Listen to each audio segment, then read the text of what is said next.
Hello everyone. Today I am here to tell you about our case study. This case is written by Mr. Vijay Panchal, Vice President of Applied Forensic Research Sciences, and presented by Shrutika Singla, volunteer of Applied Forensic Research Sciences. About our case study, which is Madan Singh Gond versus the State of Madhya Pradesh.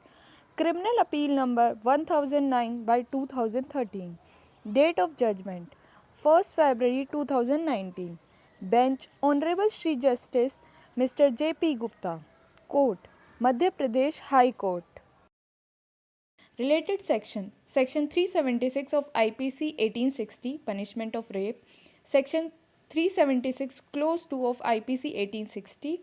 Section 511 of IPC 1860 Punishment for attempting to commit offences punishable with imprisonment for life or other imprisonment. Section 450 of IPC 1860 House trespass in order to commit offence punishable with imprisonment for life. So let's start with the backstory.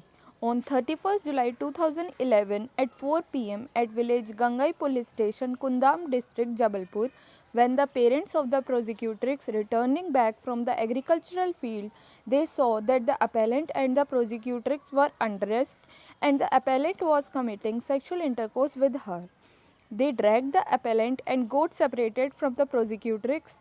The prosecutrix was mentally retarded and at the time of incident she was alone at home.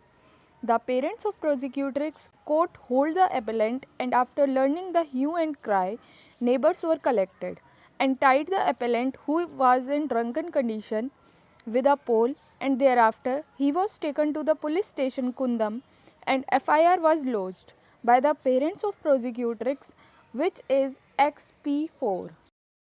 Forensic report.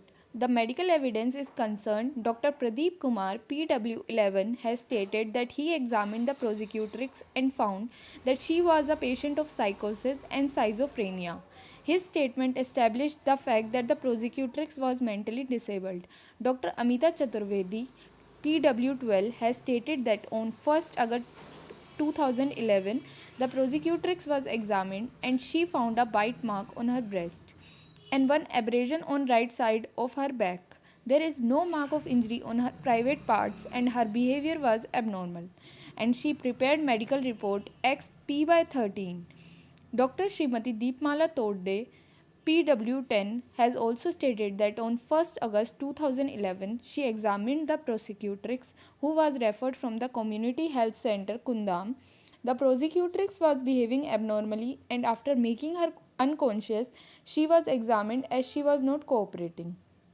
She further submitted that no opinion can be given with regard to recent intercourse with her as hymen was all toned. There was no redness on the hymen and report XP11 was prepared. Sample of vaginal swab of the prosecutrix was collected. It is not clear whether the offence of rape was committed or attempt to rape was committed. In the absence of medical evidence about commission of rape and in the absence of finding of the presence of smegma on the private part of the appellant while he was medically examined immediately after the incident, and non-availability of FSL report in absence of statement of the prosecutrix herself, the commission of sexual intercourse by the appellant has not been found to be proved. Judgment. In the view of the discussion, this appeal is partly allowed and the conviction and the sentence of the appellant under section 376 of IPC is set aside. Instead, the appellant is convicted for commission of offensible punishable under section 376 clause 2 subclause 1 read with section 511 of the IPC. Apart from this, conviction under section 450 of the IPC is upheld. So far as the sentence part is concerned, the appellant is in custody since 31st July 2011. He has completely more than 7 years in the imprisonment, which is sufficient sentence for the offence. Hence, his sentence for both the offences is reduced to the period already undergone. If the appellant is not required in any other case, he be released immediately. Let record be sent back to the trial court immediately along with a copy of the judgment, information and necessary action. Thank you.